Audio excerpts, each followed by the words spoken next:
I hope you're doing well. This is Tara coming back at you guys. Listen, I've been seeing this little theme pop up here recently that I just wanted to jump on here and chat with you guys about. And that is this notion, right? And this is something that I've learned. I learned through the School of Hard Knocks. It's the notion that, a lack, let's just say this, a lack thereof of accountability, of for the things that we say, the things that we do, the reasons behind, really just having a firm understanding of what it is that we believe. Why do we believe what we believe?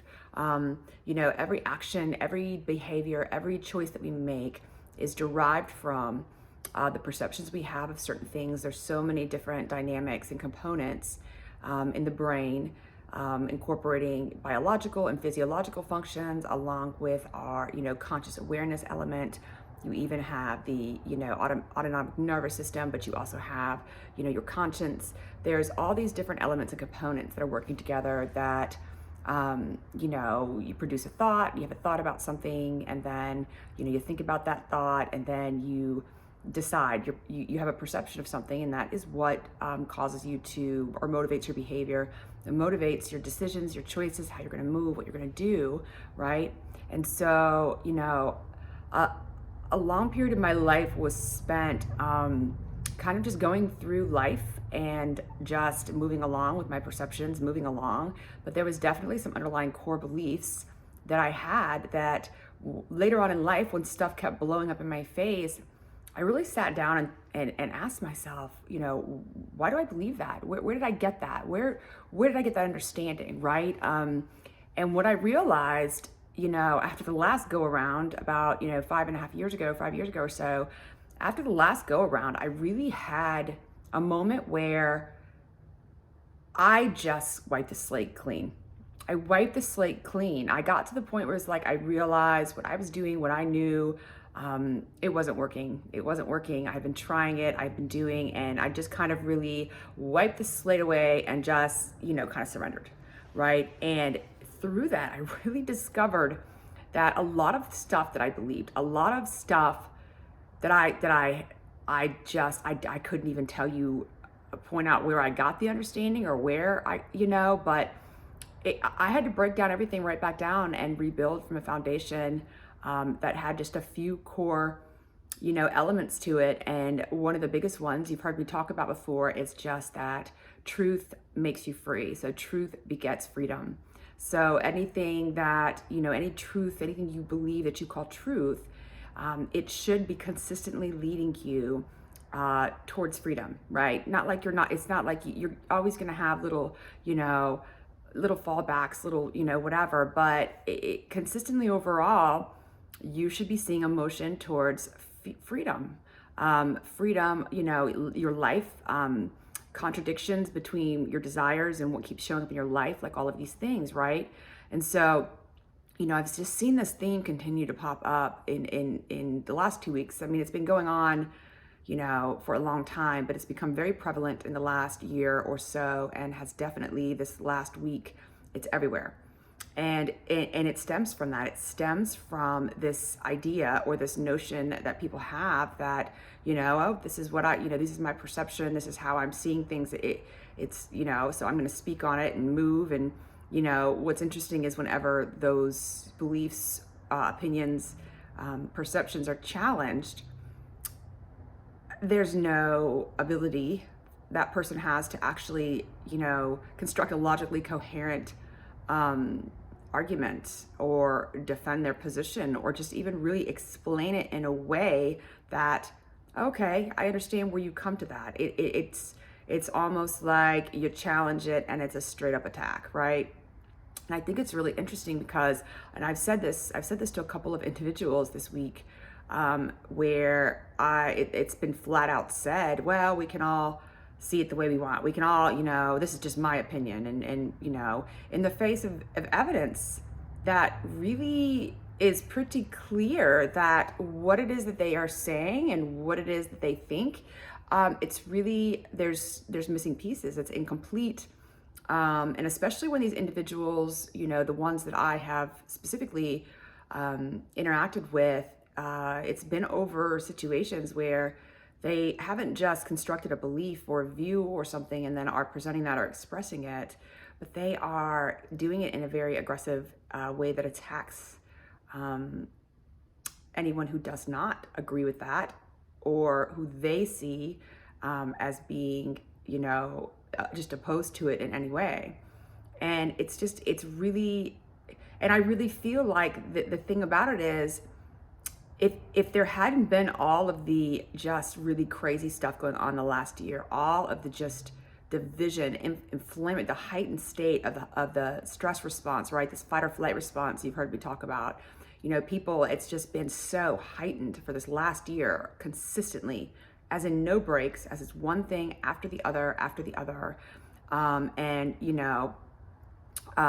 really truly feel like in under normal circumstances, if there had not been a constant barrage and it just hadn't been fear, fear, fear, panic, panic, panic, hellfire and brimstone for the last year, if those circumstances did not exist, that these same people would very clearly be able to hear somebody say, yeah, oh, well, you need to be accountable. You need to be accountable. They'd want to, they'd be able to explain why they believe what they believe. They'd be able to, if they make a claim, they'd be able to defend it, and substantiate it with evidence, right? Because that's normal. It's a normal, very reasonable thing to expect adults to be able to speak clearly, and when you make a claim or a statement about something,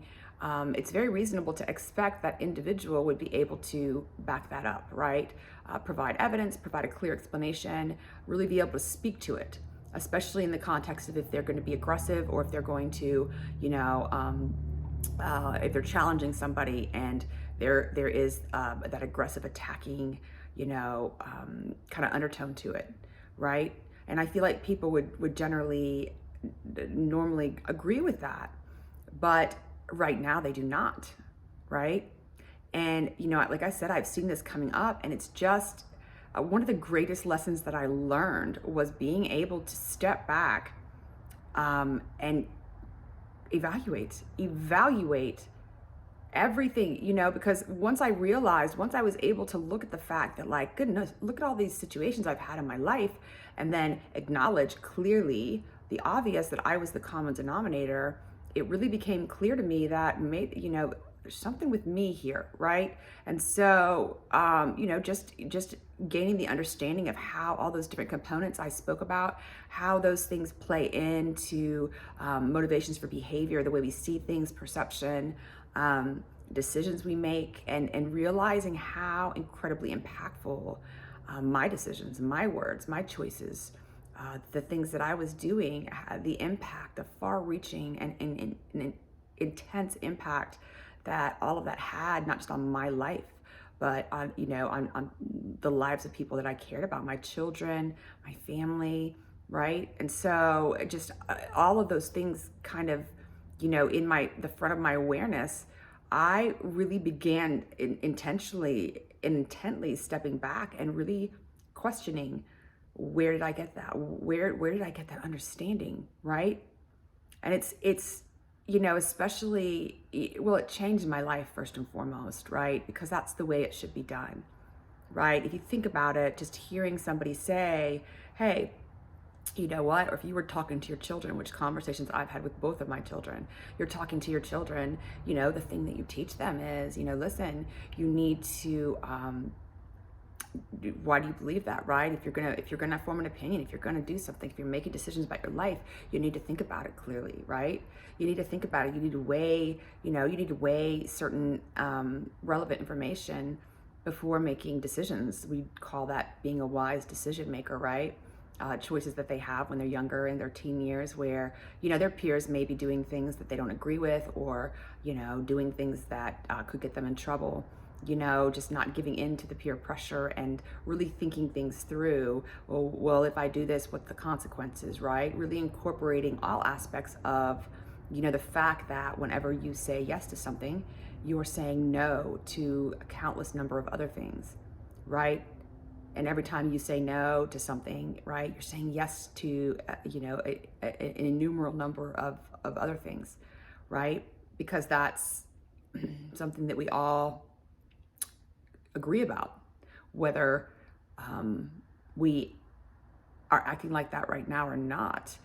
At the fundamental level, that is an agreed upon understanding of wise decision making, of just being wise in the way that in the way that you move, and having an understanding of the impact your words, your actions, your choices have on other people, right?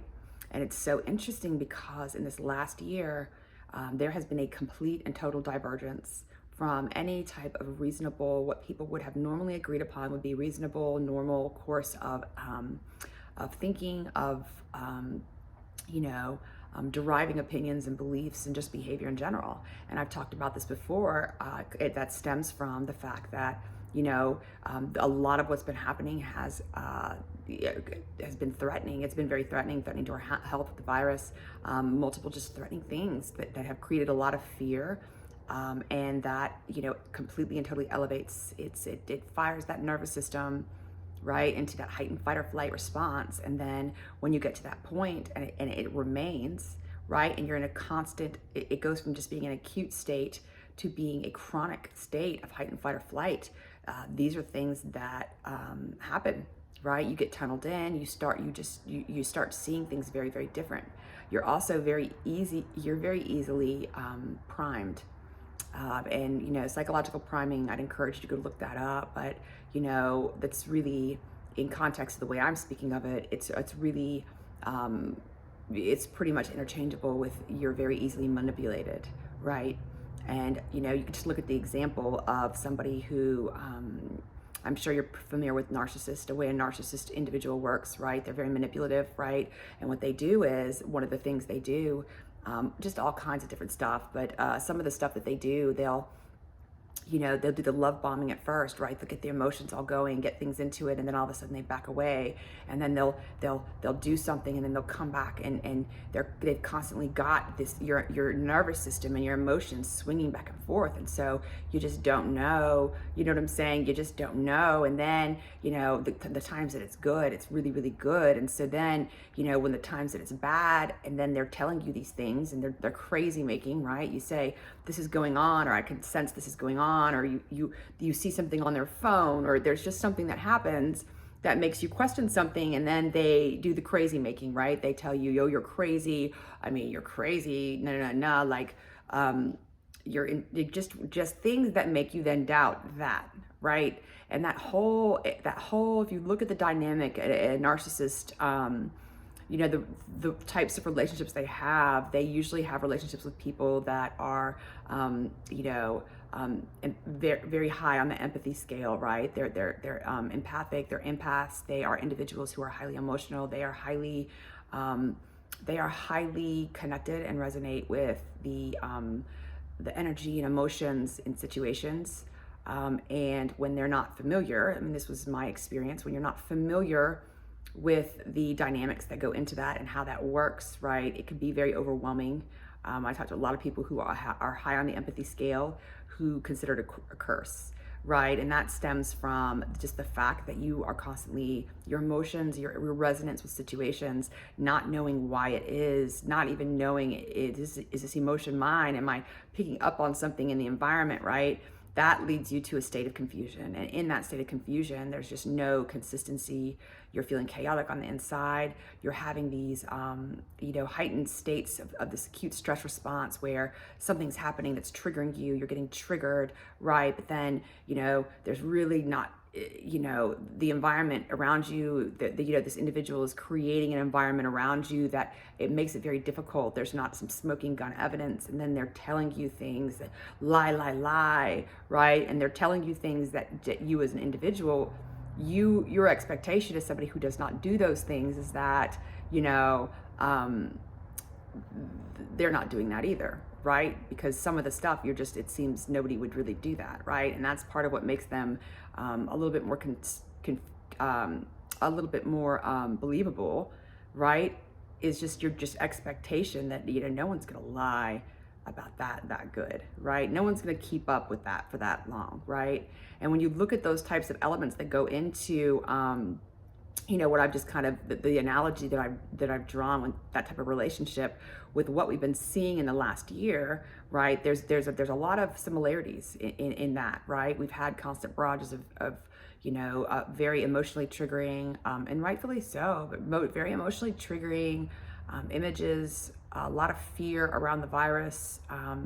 But also there has just been an onslaught of very intentional, very purposeful misinformation and priming with words, meaning that stuff gets flashed all over the TV, and then there's very specific words that are associated with it that then just through them exploiting just the exploitation of how the brain biology and physiology of the body works, that's how it works. When you're in a heightened state, something's like that, you become tunneled in it. Your peripheral vision starts to go in. You start tunneling. Your auditory system really tunes into the trigger, to what you're perceiving as the threat. And just like with the virus, when you perceive danger, because there's unknowns, when you are in that heightened state, and then there's specific information.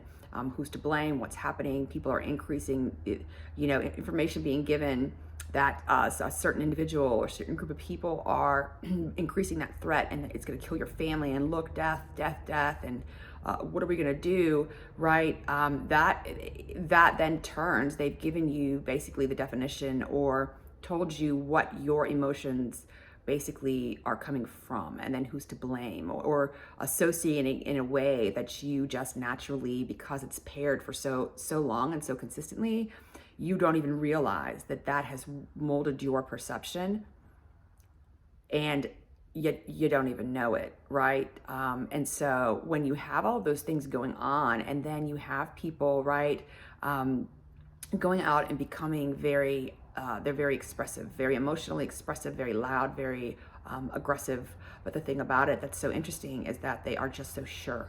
They are just so sure of themselves, yet whenever you ask a question, whenever you present evidence, whenever there's any challenge to it whatsoever, not only are they unable to defend it, but they they automatically shoot off with a personal attack, right? If all the economy was being shut down last year, and you were to ask questions about, what are the effects on the economy, the immediate response was, you care more about money than you do people's lives. In the situations with the, after the horrific George Floyd incident, anything you said, anything that was going on when the riots and all that stuff happened, when anything was said, you're a racist. The word white privilege started being thrown around and attached to all of these different very inflammatory, emotionally charged images, right, that brought up a very, rightfully so, but a very, just triggered very intense emotions in a lot of people, right? It was paired with this word white privilege, right? And so then the word white privilege is now being thrown around really kind of almost interchangeably with white supremacist.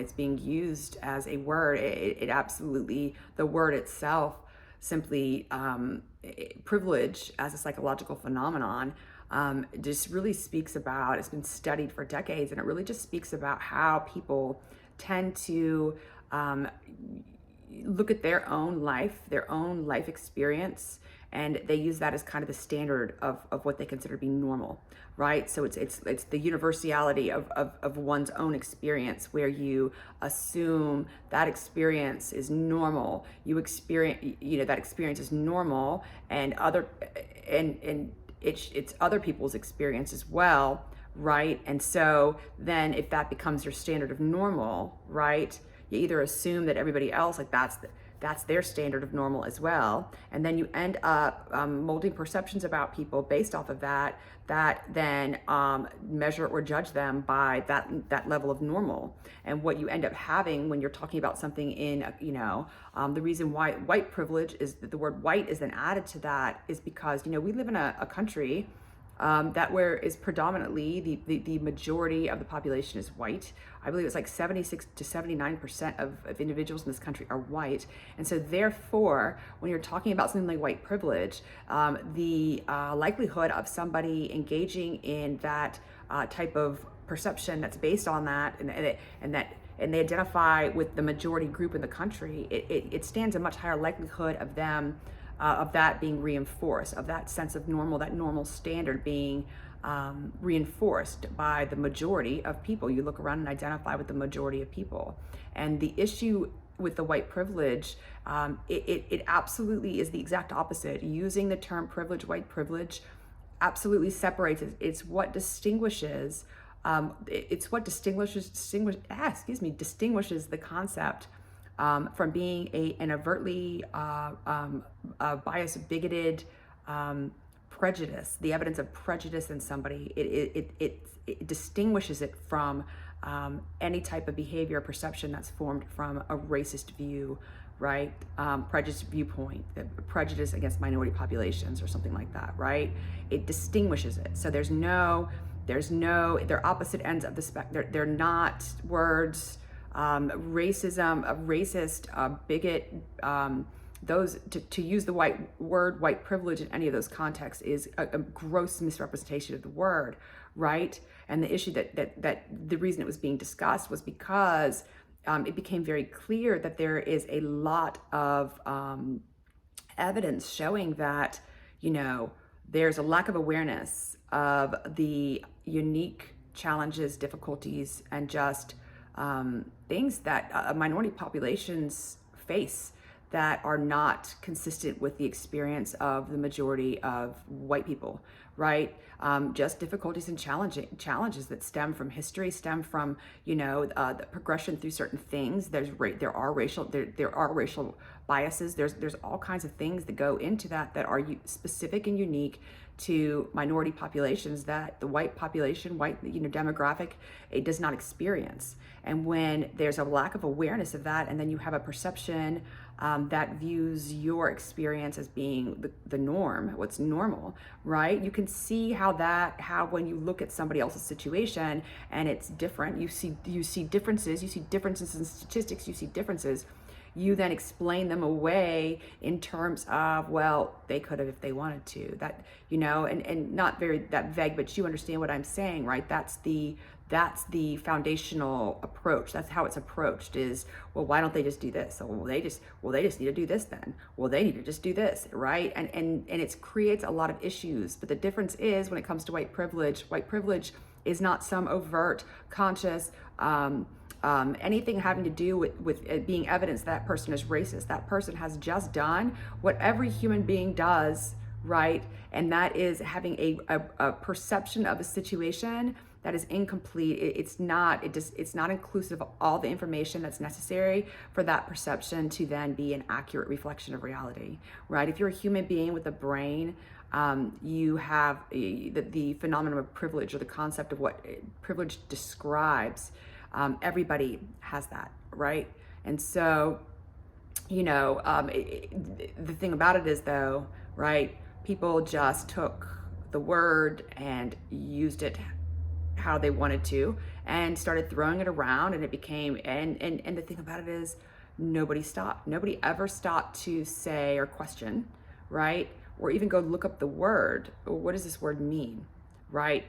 And so it's used just like so many other things. People just believed what they, the pairing of that word, they just thought they knew what it meant because that's what had been presented and portrayed so consistently. And that's the way it had been used by the masses. And so therefore, they just assumed it had to be true.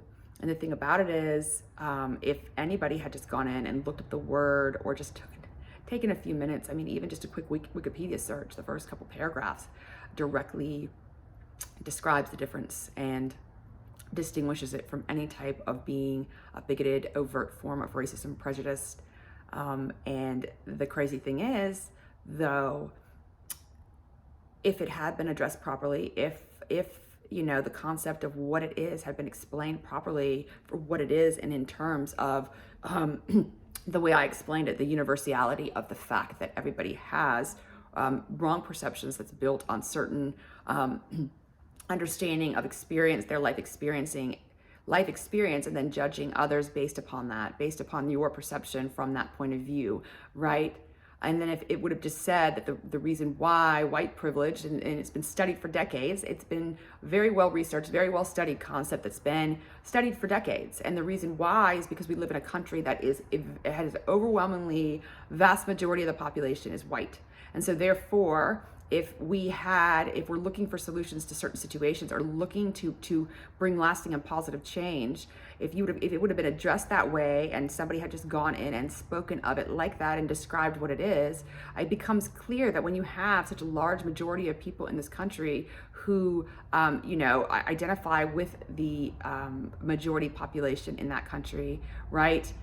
One of the strongest, if not perhaps the strongest path to least resistance that probably could have the most impactful change, not just even in the lives of, in the lives of individuals in minority populations, but in the individual's life, in society as a whole, would just have been to go in and address this and then to share the very specific things, to bring awareness to it and to bring awareness to the various differences and the very factual, very known and well evidenced disparages and differences, the unique challenges that face certain populations and demographics, racial demographics in this country. These are these are known things, right?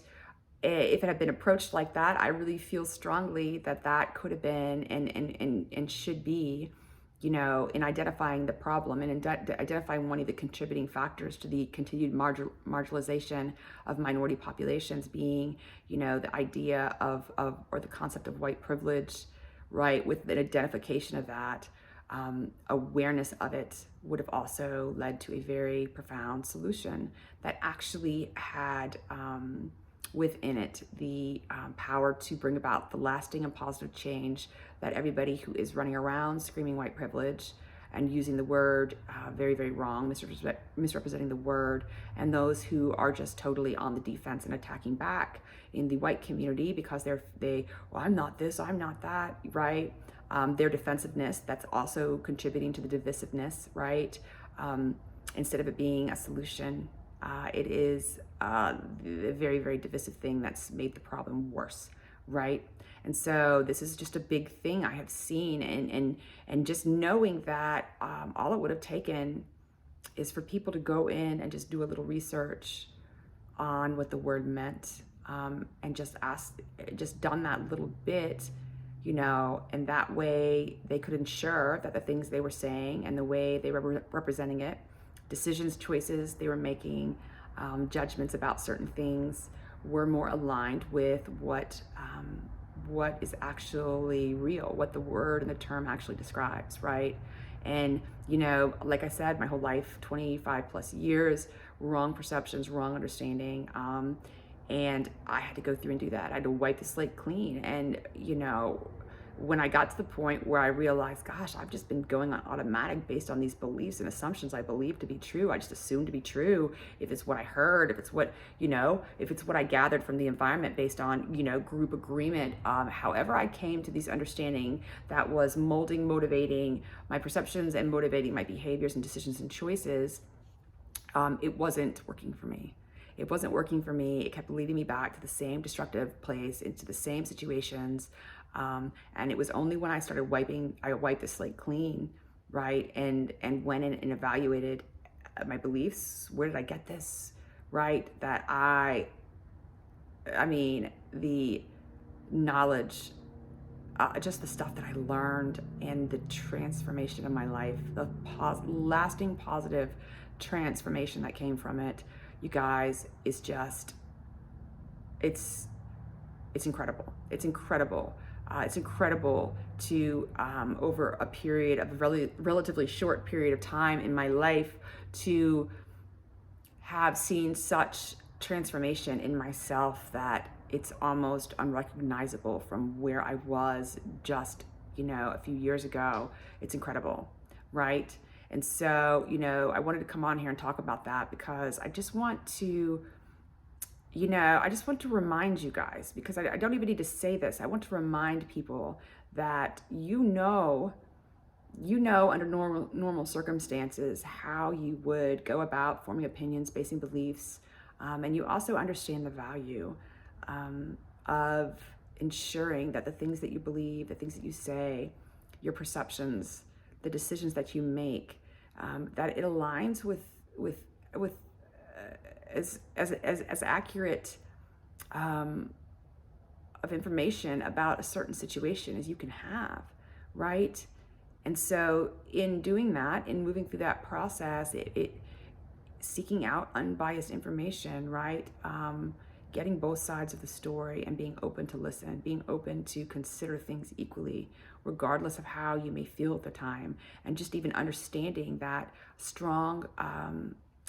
strong, intense emotional response, how that can cause you to listen to things, hear things, do things, believe things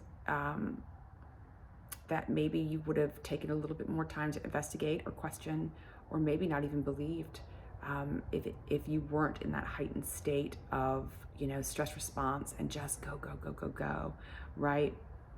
And so I just wanted to remind you guys, we have a responsibility as adults, as parents, as sisters, brothers, aunts, uncles, as members of humanity as a whole, to always ensure that the things that we are doing, that we say, the decisions that we're making, right, that we take accountability for that, and that we do what we can. We do the right things and go about things in a way where we are ensuring that it aligns not only with a more accurate view of what's happening, but that it actually aligns with our overall goal in what we're seeking to accomplish, right? If we're seeking to accomplish change, lasting positive change, if we're seeking to help others, right? If that's what we're seeking to do, if we feel as though we are in a position and have a platform where we can help, certain individuals that do not have access to that stuff, or the ability to, if we're being a voice to them, right? In order to help them, that's our desire. We want to make sure that the stuff that we're saying and doing, it's actually helping, right? It's actually working towards achieving the goal and the desire that we set out, to achieve, right? And that can't happen if we are just believing, if we just don't know, if we're just boom, boom, boom, taking what anyone says, it can really, it really does. It creates more issues than it solves, and it ends up really taking something that could have been a game changer and really brought so much change and transformation, and just through the way it was used and paired with certain images and things during an very emotionally charged, emotionally intense period of time. It was weaponized, and it was weaponized and used as ammunition to attack each other instead, right? And so it's just something I've seen coming up. It's something that I learned. It kind of touches on stuff I've talked about in the past, but it's invaluable. It's invaluable.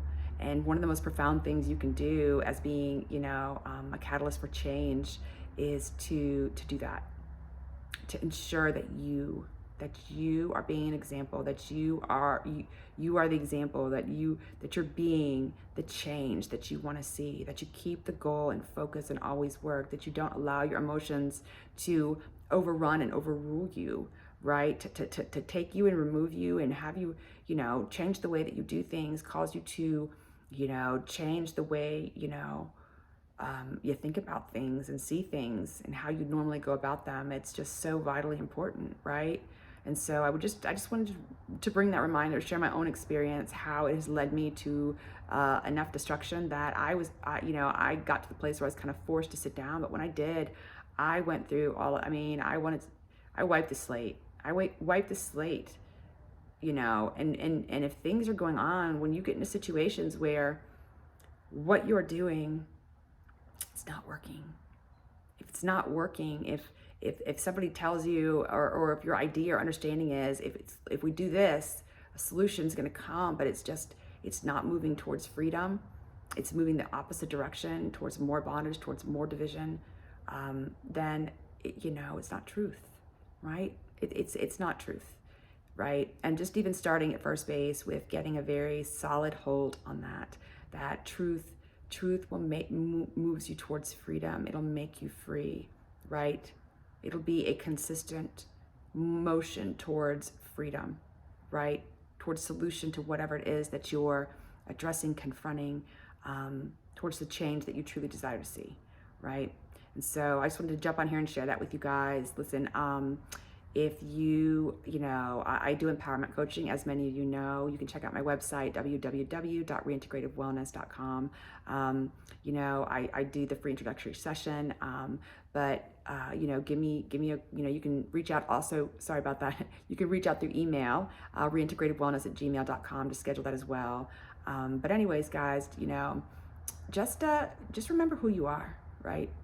Go back to the core truths and the core values and the things that you truly do believe, right? And think on those things and just remember who you are.